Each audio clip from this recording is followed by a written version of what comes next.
Eto, mga kababayan, ito yung mga underrated na mga balita ngayon. Pilipinas, nawala na po or wala na sa listahan, mga kababayan, Pilipinas wala na sa gray list ng money laundering sa Pilipinas or sa panahon ni PBBM. Sorry, ulitin ko, mga take two. Malabipi Sara, mga kababayan. Teka lang!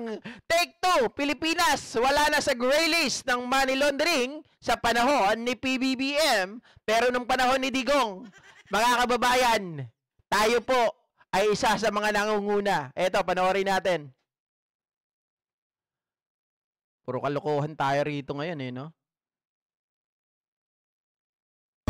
Magandang balita mga kapuso, Cathy San Gabriel, tuluyan nang naalis ang Pilipinas sa tinatawag pong gray list ng International Task Force kontra Money Laundering. Ibig sabihin, hindi na kasama ang Pilipinas sa mga bansa na kailangang bantayang maigi dahil sa money laundering, terrorist financing at iba pang banta. 2021 nang maisama ang Pilipinas sa tinatawag po na gray list. Una nang sinabi ni Bangko Sentral ng Pilipinas Governor Eli Remoloña Jr. noong nakaraang taon na maaalis sa gray list ng Pilipinas ngayong 2025 matapos matugunan ng bansa ang mga akbang para maalis sa listahan. Sa ipinalabas na pahayag, sinabi ng Presidential Communications Office na mapalalakas nito ang posisyon ng bansa bilang magandang lugar para sa foreign direct investments o pamumuhunan at makikinabang din dito ang mga Pilipino, lalo na po ang mga OFW. Malaki umano ang naging papel ni Pangulong Bongbong Marcos para sa pag-alis ng bansa sa gray list matapos ipalabas ang Executive Order No. 33 na nagsilbing roadmap para tugunan ng action plan na itinakda ng FATF. Nako, mga kababayan, marami na namang iiyak na mga DDS dito. 2021, nung tayo po ay isinali or nakalagay ang Pilipinas sa gray list. Pasensya na kayo kung medyo nagkulang ako dito, hindi ko na ipapakita yung mga bansa na kasama sa gray list. Pero mag-focus tayo sa Pilipinas. 2021, panahon pa yan ni Digong Duterte. Mga kababayan, gray list. Ibig sabihin, tayo isa sa mga tinitingnan ng mga ibang bansa na talagang talamak ang money laundering. Pag sinabing may money laundering, mga kababayan, may mga illegal activities na nangyayari dito sa bansa natin. Siyempre, for sure, kasama na dyan yung Pogo, di ba? Dahil sa Pogo, nakikita natin doon sa paper trail, yung imbestiga po ang Pogo, ay ang Quadcom sa Pogo, na-trace nila na maraming pumapasok na pera. Marami ring lumalabas, mga kababayan. At talaga yung transaction nila ay napakatindi. At pati din sa itong si Kibuloy nung panahon ni Digong, 'di ba? Nabalita rin na pera galing sa Canada, mga kababayan, sa iba-ibang mga bansa pumapasok dito, pinapadaan sa mga kababayan nating mga Pilipino, yung mga nauuto ng Kingdom of Jesus Christ, 'di ba? At syempre, hindi lang doon. Yun lang yung mga halimbawa. Pag sinabing krimen, in general, napakahaba niyan, napakalawak niyan. Hindi lang dun sa Pogo, hindi lang sa mga tao ng mga KOJC, malamang sa malamang, meron pa dyan mga ka-GP Natics yung mga paggawa ng krimen kagaya po nung, halimbawa, si Jojo Kirante ay akin pong kukunin, di ba? Akin pong kikidnapin. Tapos para ma-release ito, kailangan po na magkaroon ng bayad, hindi ba? Yun ay isa sa mga pamamaraan, mga kababayan. Tapos ngayon, transfer nila, ito ay mga natitrace. Kaya, ang Pilipinas noon, nung panahon ni Digong, ang tingin sa atin, hindi maganda. Siyempre, pag hindi maganda ang reputasyon, ang tendency niyan, ang implikasyon sa Pilipinas, iiwasan ang bansa natin. 'Di ba? Kasi maraming krimen. Titingnan yung natin, yung estado ng Pilipinas. Huwag tayong pumunta diyan, baka mamaya makidnap tayo. O huwag tayong punta diyan, maraming krimen, maraming itong bansang Pilipinas talagang yung kumbaga mata ng ibang bansa nakatuon sa atin. At syempre, kapag halimbawa ikaw ay businessman, yung foreign direct investment o yung mga investor, hindi yan papasok dito sa Pilipinas, mga kababayan. Mag-aalangan yan. Baka mamaya, dahil sa dami, sa laki ng pera na pumapasok, nalagay tayo sa gray list, baka mamaya, pagpasok nila dito, ang mangyari, sila pa ang maging biktima. 'Di ba? Oh. Sabi nga ng balita, marami ang idudulot nito dahil tinutukan. Tandaan po natin, Executive Order number 33 ang ginawa ni Pangulong Bongbong Marcos para tingnan, halukayin, 'di ba? At linisin yung Pilipinas para maalis sa gray list. Mga kababayan, nagawa ba ng Duterte admin yan? Hindi. Pinapasok pa. Nagkaroon tayo, naisulat, naitala ang Pilipinas sa gray list na kung saan po, mga kababayan, negative ang dating ng ibang bansa na mga taong nakatingin sa atin. Pinagmamasdan tayo. Ayaw magtiwala sa bansang Pilipinas. Pero ngayon, na naialis tayo ng ating Pangulo, yan ba ang walang ginagawa? Ha? Yan ang walang ginagawa. Sabi ng mga DDS, anong nagawa ni Marcos? Alam nyo, may mali din kami, mga vlogger. Totoo lang. Tama po, may mali din kami. Ay, yung binabalita kasi namin, yung mga nangyayari araw-araw. Yung mga sabihin natin current events, 'di ba? Kasi ang purpose ko, ako sa sarili ko mag-debunk.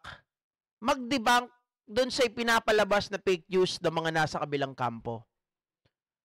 Yung balita na ito, pag-alis sa gray list at kung ano-ano pa na nagawa ng administrasyon, ang dapat ang gumagawa niyan, bakit hindi po namin kumbaga pinagtutuunan ng pansin pero dapat pagtuunan pa rin ng pansin, mga ka-GP Natics. Kasi noon, ang sinasabi ko sa sarili ko, hindi na dapat kami ang gumagawa niyan. Ang dapat naglalabas niyan, ang PCO. Ang administrasyon natin. Kaya lang, sabi nga nung isang umalis, 'di ba? Nagkulang siya. Yung unang-una na umupo, nasa kabilang kampo na puro fake news din naman ang pinaggagawa. 'Di ba?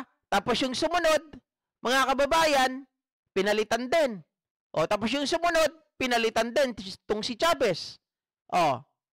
Palagay ko, palagay ko lang to hindi po ako siya nagbibintang. Pero ang mga yan, yung una, pangalawa, alam naman natin yung una, tao ni Digong, tao ni Vic. Nung nawala si Vic, tinanggal na rin siya. Palusot lang nila. Formality lang yung sinabi na nag-resign or hindi na ito na reappoint. Di ba? Si Trexie Angeles. Sumunod, si Gerapil. Mga kababayan na hindi rin sumasagot sa mga issue. Wala rin silang pinapakita na pagsagot sa mga anti-fake news. Bagkus merong inilaan sa kanila ang gobyerno para labanan ang fake news. Pero anong nangyari? Wala. Sunod si Chavez. Hindi rin mahilig sa bardagulan. Ayaw din sumagot sa mga issue.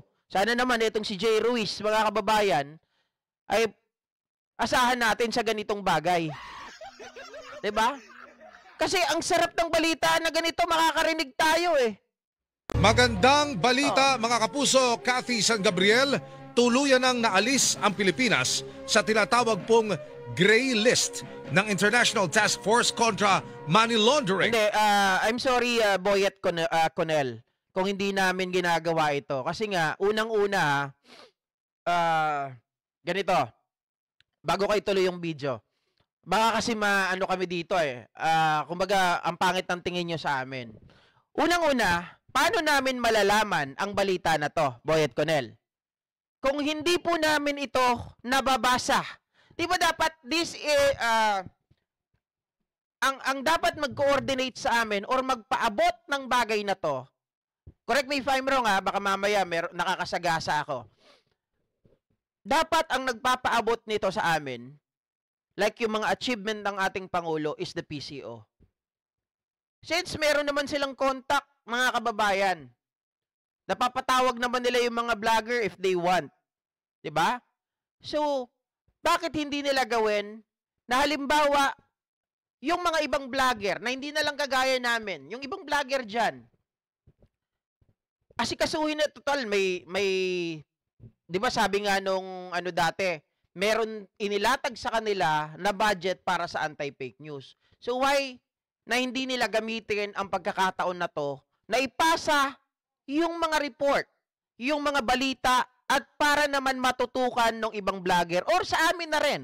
'Di ba? Para naman may content natin, para lahat tayo maging aware. Para pag halimbawa sinabihan, anong achievement ni BBM? May ilalatag tayo. 'Di ba? Pero mga kababayan, the reason why we don't have this kind of tawag dito, information, kasi hindi naman kami nababatuhan. Ang hirap po kaya mag-research basta-basta. Pero kapag ito ay nabato sa amin or nakita namin sa video, dumaan sa newsfeed namin, may nagpasa sa amin like you, kasi isa kayo sa mga tumutulong talaga, totohanan yan, yung mga content ko na to, ay binabato lang din ng mga viewers. Kayo, di ba? May nagbabato kayo sa akin. Tama? Yung mga nasa Facebook lalo na. Kasi binabatuhan nila ako, sir, pwede bang ito tutukan natin? Di ba ginagawa ko po yun? Yung mga nakakausap ko. Ito din, dumaan sa newsfeed ko ito. Kaya binalita ko dito, dahil ito ay isa sa may pagmamalaki natin, nagawa ng Pangulo. Mga kababayan, yung mga napalaya nung nakaraan ng ating Pangulo, nagawa ba yun ni Digong? Hindi. Ang gusto niya, ipabitay niya pa. Eto, naalis tayo sa gray list. Naalis tayo sa kahihiyan. Alam nyo ba, ang mapasama sa gray list ay kahihiyan po ng bansa natin yan. Pero ang Pangulo natin, simple, tahimik, pero kumikilos, gumagalaw, nagtatrabaho. At ang matindi pa dito, mga ka-GP Natics, kaya nga sabi ko, segue ko na lang. Ang katulad ni PBBM, si Abalos. 'Di ba? Kapag tinanong mo, may sagot agad. Although si Abalos hindi maingay, hindi siya kagaya ng iba na sumasabat or sumasayaw doon sa mga chika-chika ngayon o yung mga kung ano yung mga in demand, 'di ba? Kagaya ni Bato Epal. Si Abalos ibang style niya. Nung sila po ay nasa Mandaluyong, kung ano yung kilos nila doon, kagaya po doon sa yung presyo ng kamatis, ay biglang bumaba. Ang ginagawa nila para hindi malugi, yung mga farmers natin, binibili nila yon. Sila mismo ang nagbebenta. 'Di ba? Yun ang gusto ko, mga ka-GP Natics. At syempre, para malaman natin yun, dapat, kahit papano, magkaroon ng participation din ng PCO. 'Di ba? Ipaalam sa atin. Kasi naman na tingnan nyo nga to, baka pwede naman yung ano to para kahit papano ay maging aware. Hindi lang sa balita kasi mamaya, 'di ba? Baka mamaya yung balita wala doon sa ang balita kasi wala sa algorithm, wala siya sa pinakataas, mga kababayan. Hindi kagaya ng mga vloggers nasa taas. Medyo hindi man taas na taas, naglalaro, nagpapalitan lang 'yan sa taas. Para kumbaga pag nailabas na i-features ng vlogger, napapanood. 'Di ba? So, mahalaga yung may partisipasyon tayo sa bawat isa. Virgin Atsui, good evening, Go Philippines 3.0. Marcos Loyalist, thumbs up po. Josie Kasupang, Abalos ako. Thank you. Lea Ann, correct, dapat PCO para sa fake news, di ba? Mga kababayan, or kung hindi naman nila kaya, ibigay nila, sabihin, tawag dito, baka kasi misinterpret nyo, ibigay, ibig sabihin, ipaalam. Baka pwede nyo naman itong, pwede naman ganun naman talaga ang purpose natin Para ito ay maikalat, para alam natin yung nangyayari. Para ipamukha na lang natin, yun madaling sabihin, ipamukha natin sa mga Duterte supporter na may ginagawa yung Pangulo natin. 'Di ba? Ulitin ko na to ha. Ibig sabihin, hindi na kasama ang Pilipinas sa mga bansa na kailangang bantayang maigi dahil sa money laundering, terrorist financing at iba pang banta. Kasi doon nagagamit, mga kababayan, yung money laundering sa terrorist activities. 'Di ba? Alam nyo ang implikasyon kapag ang Pilipinas may money laundering. Tapos ito, ang Pilipinas, nadedetect nila na tayo ay nagpepinan sa terrorist. Hindi maganda yon. Ibig sabihin, mga kababayan, kapag tayo ay nasa gray list, iniisip ng ibang tao na tayo ang tumutulong sa mga terorista para magkaroon ng gulo. Paano ka pupuntahan ng mga investor kung ang Pilipinas ay gusto ng gulo? 'Di ba? Shoutout Dave Oka Pumantok at sa lahat ng mga bagong pasok diyan, guys.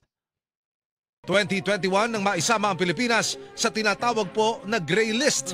Una nang sinabi ni Bangko Sentral ng Pilipinas Governor Eli Remoloña Jr. noong nakaraang taon na maaalis sa gray list ng Pilipinas ngayong 2025 matapos matugunan ng bansa ang mga akbang para maalis sa listahan. Sa ipinalabas na pahayag, sinabi ng Presidential Communications Office na mapalalakas nito ang posisyon ng bansa bilang magandang lugar para sa foreign direct investments o pamumuhunan at makikinabang din dito ang mga Pilipino, lalo na po ang mga OFW. Malaki umano. Siyempre mga kababayan, bakit? Pag nandito ang foreign direct investment, pag pumasok yung mga investor, yung OFW makikinabang. Bakit kamo? Yung mga OFW, hindi na nila kailangan mang ibang bansa. Dito na sila magtatrabaho. Kasi, ano yan it create jobs. 'Di ba? Pag hindi na natakot yung mga investor na yan pumasok dito, it create jobs and it give jobs to those OFW na nangingibang bansa dahil wala pong makitang trabaho dito sa atin. Ang naging papel ni Pangulong Bongbong Marcos para sa pag-alis ng bansa sa gray list matapos ipalabas ang Executive Order No. 33 na nagsilbing roadmap para tugunan ng action plan na itinakda ng FATF. Ang galing. Executive Order No. 33. Naalala ko tuloy yung Executive Order No. 13 ni Digong. Executive Order No. 2 ni Digong. Sabi ni Miyaka Ackerman, magkamag-anak ba kayo ni Lucy Ackerman? Problema, Sir GP, hindi lahat alam sa mga achievement ni PBBM. Kaya dito sa Bicol, maraming nagko-comment, bad ka PBBM. Nakikipagdiskusyon ako kasi kulang sila sa alam, hindi sila aware. Yun nga po, lalong-lalo na, alam nyo, ang bawat isa sa atin ay dapat magkaroon ng partisipasyon. Huwag kayong makipag-away. But maganda yung ginagawa ni Miyaka, 'di ba? Tawag dito, teach them, 'di ba? Encourage them. And of course, mga kababayan, ang magandang gawin diyan sa kanila, inform them properly of what happening in our country. Ano po yung ginagawa ng ating Pangulo, ano yung tulong niya, ano yung nagagawa niya. 'Di ba? And by that, of course, I know, mga kababayan, yung mga DDS dyan, lalong-lalo na yung mga hindi po kasi yung iba dyan, nanggaling lang sa bulaklak ng dila ng ibang tao, may nakakausap sila, naniniwala na sila. Kasi hindi yung iba dyan, hindi nakakapanood ng TV. Diba? Hindi rin nakakapanood ng radyo. Or yung iba nakakapanood ng TV, nakakapanood ng radyo sa cellphone. Ang problema, iba po yung napapanood nila, si Maharlika, yung mga DDS. Hindi talaga maniniwala yan. But, because of you, diba, mga kababayan, as a daan, as a way, kausapin nyo sila, inform them properly to what happening in our country. Ano ba ang ginagawa ng Pangulo natin? Ano ang tinutulong sa mga kababayan natin, sa magsasaka? Sigurado po tayo, mako-convert natin yung mga yan. Di ba? Wala bang achievement ang boss ko? Benji Marmohada? Sir, late ka. Hindi mo napanood yung achievement ng Pangulo natin. This is one of his achievement na hindi po natin alam. Ang maalis po tayo sa gray list, mga kababayan. Biruin mo, nung panahon ni Digong, nalagay tayo sa gray list. Hindi tayo pinagtitiwalaan kasi ang paniwala ng ibang tao, ng ibang bansa sa atin, nung panahon ni Digong, tayo ang sumusuporta sa mga terorista. Pero ngayon, wala nang ganon. Ibig sabihin, mas maayos. Kung marunong kang umintindi, mas maayos ngayon kaysa nung nakaraan. Diba? Sabi ni Doc Ami Balmeo, napansin ko mahina PCO ng government. Sana mabago at lagi naka-broadcast lahat ng nagawa or accomplishment ng government. I totally agree, Doc Ami Balmeo. Paano hindi magiging mahina?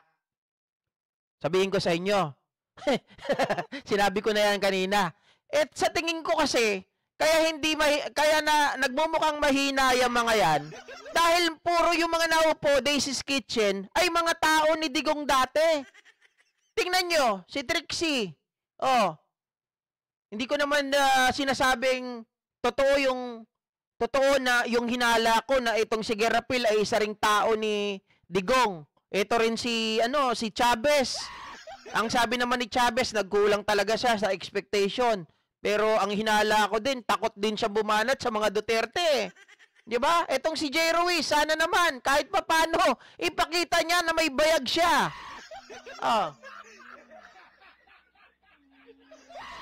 Sabi ni Leaan, ako nga gusto ko nang umuwi for good dyan sa Pilipinas. Almost 32 years na ako pabalik-balik din sa Japan.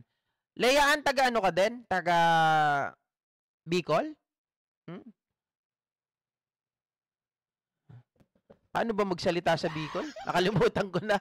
Marahay na gabos. Ay, sorry, baka magkamali pa ako eh. Marahay na banggi sa inyo gabos. Di ba? HND channel. Ako dito sa mga katrabaho ko, nakikipag-debate talaga ako. Sabi ko, manood kasi kayo ng totoong balita. Huwag puro fake news. Pati yung mga nangingidnap na mga kabataan, isisisi pa sa Pangulo. Alam nyo, isa sa nakikita ko dyan sa nangingidnap ng kabataan ngayon. Parang may inuutusan para sabihin na mas magulo ngayon. 'Di ba? Para isisi sa Pangulo. That is part of their dirty tactic. 'Di ba? Generoso Mariano, yung pagkaalis lang ng Pilipinas sa gray list, kung mahina kang presidente, you cannot do that. Exactly. 'Di ba? Sir Tony, Sir Benji. Ano lang, replay mo ng konti para mapanood mo, sir. Okay? Malaking bagay ito. Biruin nyo yun. Pinagkakatiwalaan na ngayon ng Pilipinas nung panahon ni Digong.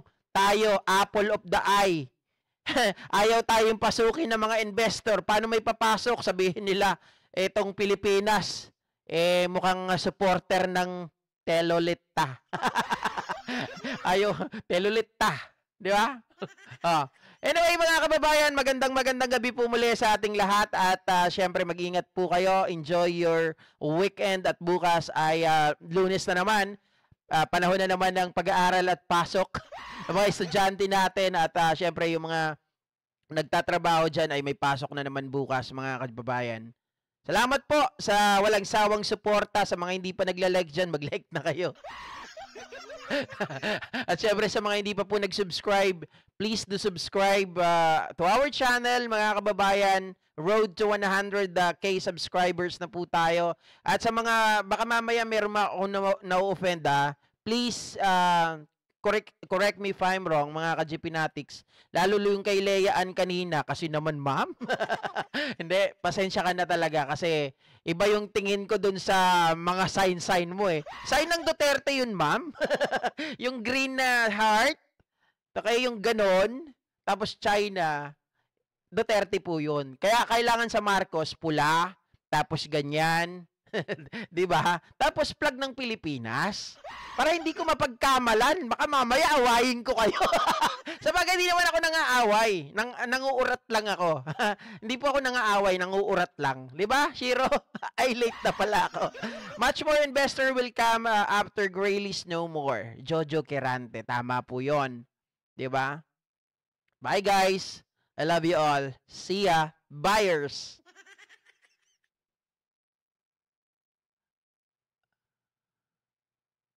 Ay, ano, marahay na banggi sa Indunga Boss. Yun pala. Salamat, Gado, Edison Galicia.